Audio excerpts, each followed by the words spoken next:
अस्सलाम वालेकुम एवरीवन, मेरा नाम है डॉक्टर अयाज़ और मैं आपको वेलकम करता हूं अपने चैनल डॉक्टर ए के मेडिकल हब में। ठीक है, तो अभी जो है हम फोटोसिंथेसिस को डिस्कस करने जा रहे हैं। फोटोसिंथेसिस काफ़ी लंबा प्रोसेस है, तो हम कोशिश करेंगे कि इसको स्टेप बाय स्टेप समझें। तो सबसे पहले आती है फोटोसिंथेसिस की डेफिनेशन कि फोटोसिंथेसिस क्या है। देखें, फोटोसिंथेसिस एक ऐसा प्रोसेस है जो कि लिविंग थिंग्स में होता है। इसमें क्या होता है कि जो लाइट एनर्जी होती है ना, वो कन्वर्ट हो जाती है केमिकल एनर्जी में, फिर आगे जो है वो चेंज होगी एनर्जी रिच ऑर्गेनिक मॉलिक्यूल्स में, लाइक कार्बोहाइड्रेट। ठीक है, तो फोटोसिंथेसिस किन किन में होता है? जिनमें भी क्लोरोप्लास्ट होगा ना, ये फोटोसिंथेसिस उसमें होगा। तो it is living process where light energy converts into chemical energy. उसके बाद वही एनर्जी यूज़ करके फिर ऑर्गेनिक मॉलिक्यूल्स बनाए जाते हैं, लाइक कार्बोहाइड्रेट। तो फोटोसिंथेसिस एक बायोकेमिकल एनाबॉलिक प्रोसेस है जिसमें कार्बोहाइड्रेट्स बनते हैं। कार्बोहाइड्रेट्स कहाँ से बनेंगे? From carbon dioxide and water. From carbon dioxide and water. ठीक है, तो ये समझ लें कार्बन डाइऑक्साइड एंड वाटर इनके रिएक्टेंट्स हैं जहाँ से ये कार्बोहाइड्रेट्स बनाते हैं। कौन बनाते हैं? वही ऑर्गेनिजम्स बनाएंगे जिनमें फोटोसिंथेसिस होगी। अच्छा, अभी देखें, जो फोटोसिंथेसिस होता है ना, वो एनाबॉलिक प्रोसेस होता है। एनाबॉलिक यानी रिएक्शन होता है। रिएक्शंस के दो टाइप्स होते हैं, एक होते हैं एनाबॉलिक रिएक्शंस और दूसरे होते हैं कैटाबॉलिक रिएक्शंस। जो एनाबॉलिक रिएक्शंस होते हैं ना, इनमें स्मॉलर मॉलिक्यूल्स आपस में मिलके एक कॉम्प्लेक्स मॉलिक्यूल बना देते हैं। लाइक इन फोटोसिंथेसिस में क्या होता है कि कार्बन डाइऑक्साइड जो है वो रिएक्ट करता है वाटर के साथ एंड देन क्या बना देता है? ग्लूकोज बन जाता है। So this is the example of photosynthesis. अब इसको जो है हम बैलेंस भी कर देते हैं। ठीक है, ओके। सो एनाबॉलिक रिएक्शन वो रिएक्शन होता है जिनमें जो है दो स्मॉल कंपाउंड्स मिलके एक लार्ज कंपाउंड बनाते हैं, और एनाबॉलिक रिएक्शन का ही एग्जांपल है ये फोटोसिंथेसिस। फोटोसिंथेसिस में क्या होता है? कार्बन डाइऑक्साइड एंड वाटर मिलके in the presence of light energy क्या प्रोड्यूस करते हैं? ग्लूकोज को प्रोड्यूस करते हैं with oxygen. Okay, so that was the anabolic reaction. अब आ जाते हैं कैटाबॉलिक रिएक्शंस पे।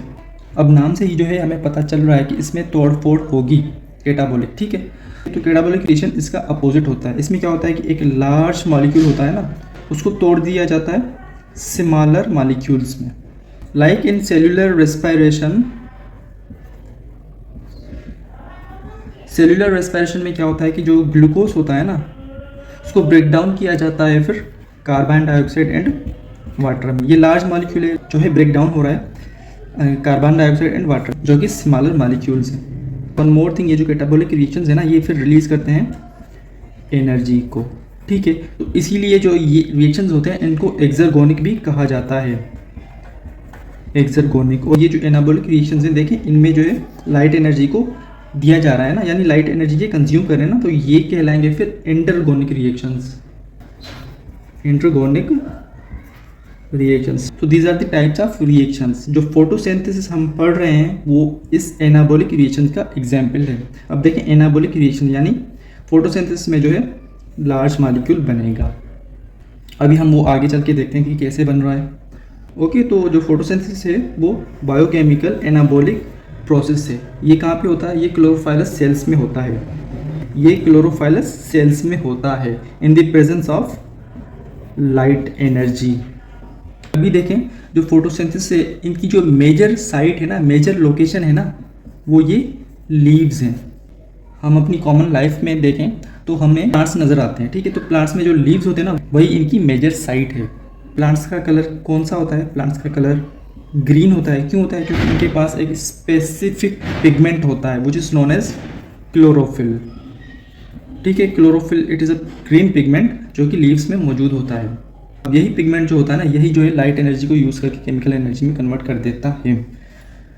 काफ़ी सारे स्टूडेंट्स क्लोरोफिल एंड क्लोरोप्लास्ट को सेम समझते हैं। ठीक है, तो ये सेम नहीं है। क्लोरोफिल एक पिगमेंट है और क्लोरोप्लास्ट जो है वो एक ऑर्गेनील है। अच्छा, तो हमने डिस्कस कर लिया जो क्लोरोफिल होता है वो क्या करता है? वो लाइट लाइट एनर्जी को क्या करता है, एब्जॉर्ब करता है, ठीक है। एब्जॉर्ब करने के बाद यही लाइट एनर्जी यूज़ करके फिर क्या करता है, ये फिर ऑर्गेनिक मॉलिक्यूल्स को बनाता है, लाइक कार्बोहाइड्रेट। कहाँ पे बनाएगा, क्लोरोप्लास्ट में बनाएगा, ठीक है, इस ऑर्गेनील में बनाएगा, ठीक है। तो यहाँ पे मैंने लीफ बनाया है आपको समझाने के लिए। फोटोसिंथेसिस की जो मेजर साइट है वो ये लीफ यानी लीव्स होते हैं, ठीक है। तो क्या होता है कि कार्बन डाइऑक्साइड एंड वाटर मिलके in the presence of light energy वो क्या करते हैं, वो जो है इनको चेंज कर देते हैं फिर ग्लूकोज में एंड ऑक्सीजन जो कि एटमॉस्फेयर में फिर हमें मिल जाती है। फोटोसिंथेसिस के आप ये रिएक्टेंट्स देख लें, कार्बन डाइऑक्साइड एंड वाटर, ये रिएक्टेंट्स हैं फोटोसिंथेसिस के, एंड ये प्रोडक्ट्स हैं ग्लूकोज, ऑक्सीजन। अभी हम डिटेल में इस फोटोसिंथेसिस को डिस्कस करने जा रहे हैं, लेकिन इसको जो है हम स्टेप बाय स्टेप डिस्कस करेंगे। फोटोसिंथेसिस का प्रोसेस शुरू करने से पहले आपने कुछ पॉइंट्स याद कर लेनी है। फोटोसिंथेसिस होता है, इसका प्रोसेस क्लोरोप्लास्ट में होता है, ठीक है। क्लोरोप्लास्ट एक ऑर्गेनील है। फोटोसिंथेसिस जो होता है ना वो 2 स्टेप्स में होता है, लाइट डिपेंडेंट रिएक्शन एंड दूसरा लाइट इंडिपेंडेंट रिएक्शंस। इसमें जो है लाइट एनर्जी को यूज़ किया जाता है, इसमें जो है लाइट एनर्जी यूज़ नहीं होती। इसीलिए लाइट इंडिपेंडेंट रिएक्शंस के 2 और नाम हैं, डार्क रिएक्शन भी इसको कहा जाता है, एक और इसका फेमस नाम है kelvin Benson cycle. Kelvin Benson cycle. तो जो लाइट डिपेंडेंट रिएक्शन होता है ना, ये होता है थाइलेकोइड मेम्ब्रेन्स में।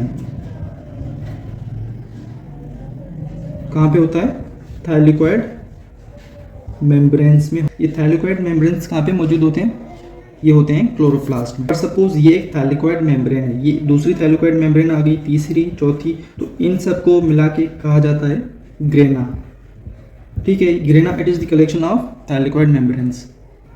और ये जो लाइट डिपेंडेंट रिएक्शन होता है, जो डार्क रिएक्शन होता है, ये होता है स्ट्रोमा में। अभी इनको जो है आगे चल के हम डिटेल में डिस्कस करेंगे।